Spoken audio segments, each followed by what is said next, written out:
Yo, what is up guys? LostNUnbound here, and we've got some goodies today. NBA 2K15, even more ratings between 150 and 101. And the closer we get to the release, we get even more ratings of better players. And when you take a look at this screenshot, I'm sure you recognize a lot of these names. There are some pretty interesting decisions here. But here's where the real fun's at.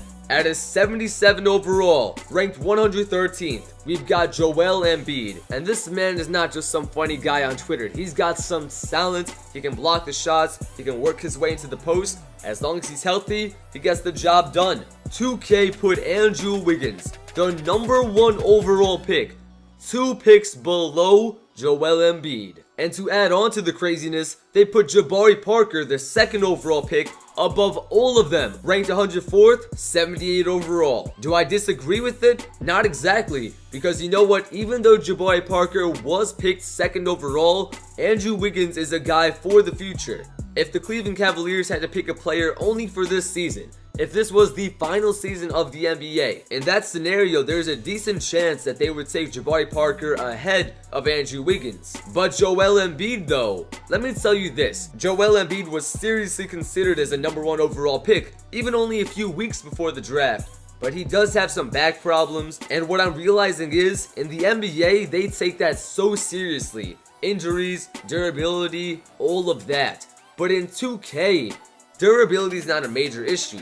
Somebody's rating isn't going to drop too much because they can't stay healthy. Look at guys like Derrick Rose, Stephen Curry, all of these top-notch players, that does not affect their rating too much. But I don't know, if you guys had to make the decision of who the highest rated rookie would be, who would you make it? Would you keep it as Jabari Parker? Would you make it the #1 overall pick, Andrew Wiggins? Would you go with Joel Embiid, who is amazing usually when he stays healthy? Would you go for some random risk like Julius Randle? Maybe you had a little bit too much coffee today and you want to say Marcus Smart? I don't know, I'll leave this one up to you guys. Let me know down below in the comment section. We see Nerlens Noel at a 76 overall for the Philadelphia 76ers. Spencer Hall's also at a 76. Let me get to the ones that I really want to talk about. First off, Iman Shumpert, 77 overall. Two things I want to say about this. One, I'm glad about that. I think he deserves that, maybe even a little bit more, if not a 77 works. What I don't understand is how Iman Shumpert is the same rating as Tim Hardaway Jr. Don't get me wrong, Tim Hardaway Jr., he did solid. Considering his role, he actually did great last season for the New York Knicks. But is he at the level of Iman Shumpert?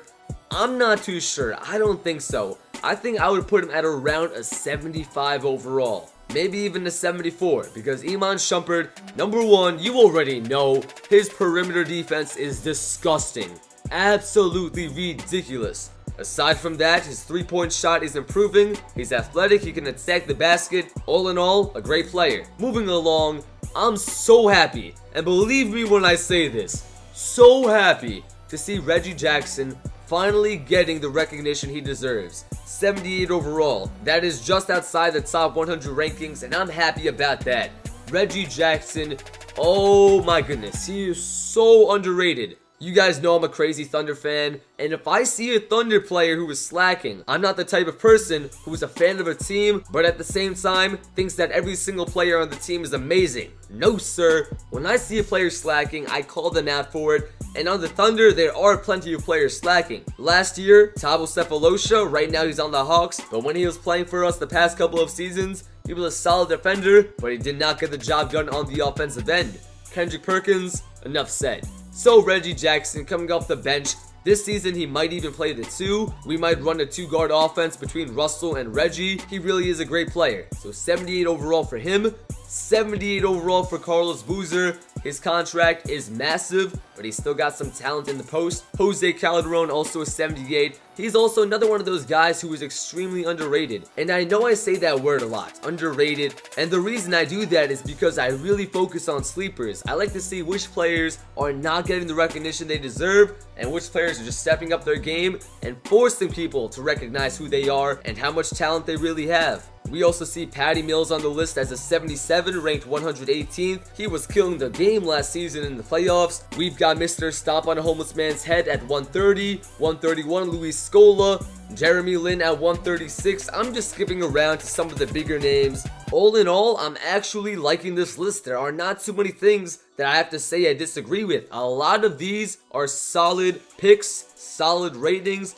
because they are recognizing the sleeper players, the studs in the NBA. But that is pretty much it for this one, guys. I hope you all enjoyed the video. If you did, make sure you leave a like down below for so much more NBA 2K15. Also, make sure you hit that subscribe button for so much more NBA 2K15.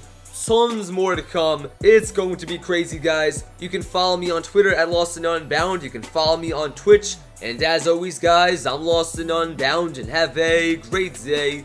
Peace out.